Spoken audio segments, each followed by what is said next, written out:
नमस्कार दोस्तों। पूर्व मध्यकालीन भारतीय इतिहास में हम लोग तुर्क आक्रमण के विषय पर चर्चा कर रहे थे। तुर्क आक्रमण के टॉपिक में हम लोगों ने प्रमुखतः महमूद गजनवी के संबंध में विस्तृत चर्चा कर ली है। आज के इस टॉपिक में हम मोहम्मद गौरी के बारे में विस्तृत चर्चा करेंगे। आज के इस वीडियो में हम ये जानेंगे कि मोहम्मद गौरी के आक्रमण के समय भारत की राजनीतिक दशा क्या थी। मोहम्मद गौरी के आक्रमण के समय भारत का राज्य पंजाब में गजनी के साम्राज्य के पतन के बाद ही मध्य एशिया में गौर साम्राज्य का उदय हुआ, मगर अभी भी पंजाब के क्षेत्र पर गजनी के शासकों का राज्य था। दोस्तों, महमूद गजनवी की मृत्यु के बाद ही कुछ समय के बाद से ही गजनी राजवंश जो था उसका पतन प्रारंभ हो गया और सत्ता के केंद्र के रूप में जो गजनी, जो अफगानिस्तान में आज पड़ता है, जो प्रमुख केंद्र था, वो अब शिफ्ट होकर के गौर की ओर चला गया और गौर एक सत्ता के प्रमुख केंद्र के रूप में उभरता है और मोहम्मद गौरी वहां का सुल्तान बनता है। मगर कुछ समय के बाद ही हम देखते हैं कि जब मोहम्मद गौरी भारत पर आक्रमण करने की ओर के लिए आगे बढ़ता है तो उस समय तक हम ये पाते हैं कि पंजाब का जो राज्य था, जिसे महमूद गजनवी ने कभी जीता था, उस राज्य पर गजनी वंश के शासक राज कर रहे थे, गजनवी वंश के शासक राज कर रहे थे और पंजाब के राज्यों तक वो सीमित थे।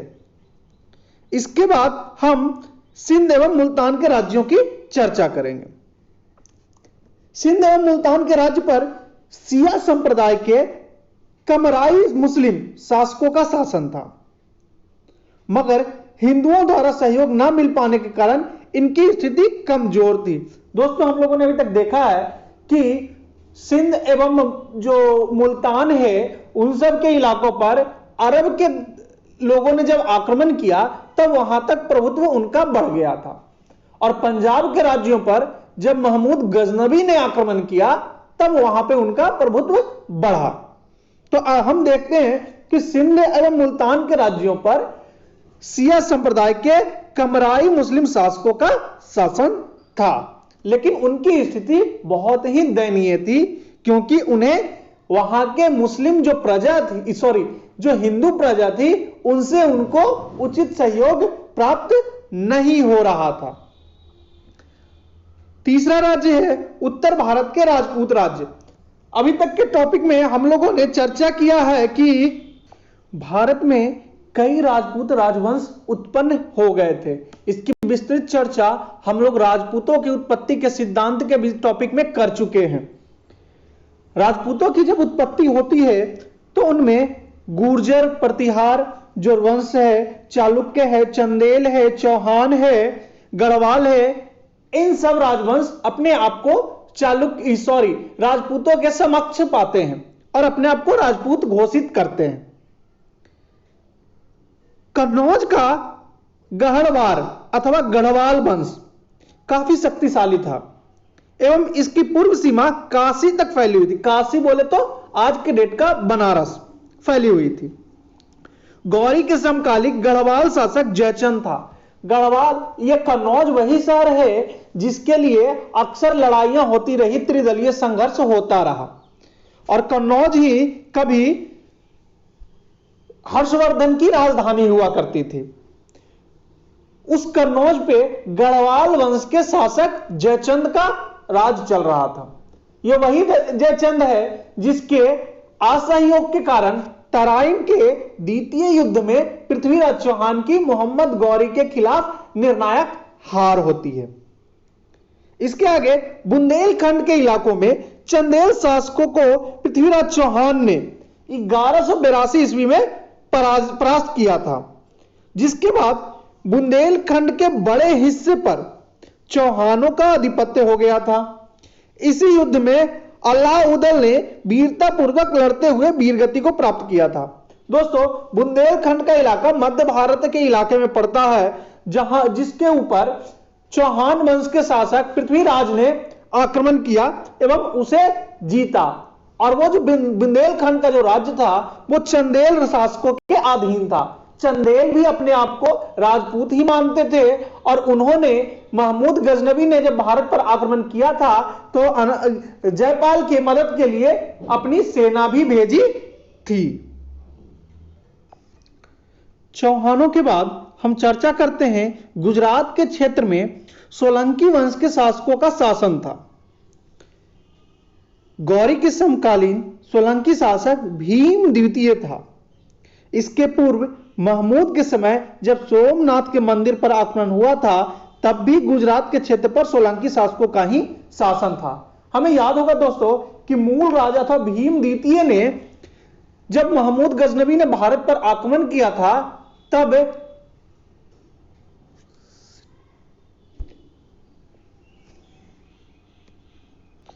क्षमा चाहूंगा दोस्तों, महमूद भीम द्वितीय अथवा मूलराज ने जब उस समय मोहम्मद गौरी को हराया था, ना कि महमूद गजनवी को हराया था। ठीक है, अगला हम टॉपिक कवर करते हैं बंगाल का पाल एवं सेन वंश। दोस्तों, पूर्व मध्यकालीन भारत में हम देखते हैं कि बंगाल पे दो राजवंशों ने शासन किया। पहला था पाल राजवंश और दूसरा था सेन राजवंश। पाल राजवंश के पतन के बाद ही सेन राजवंश अस्तित्व में आता है।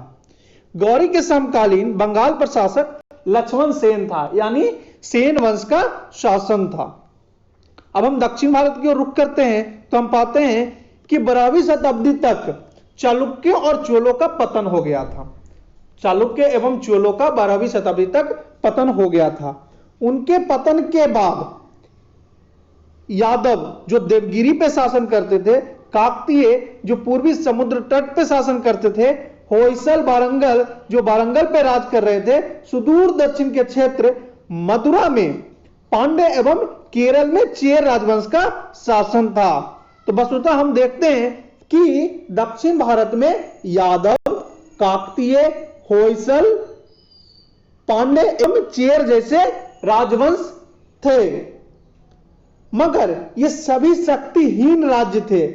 अपनी भौगोलिक स्थिति के कारण ही लंबे समय तक तुर्क आक्रमण से बचे रह सके।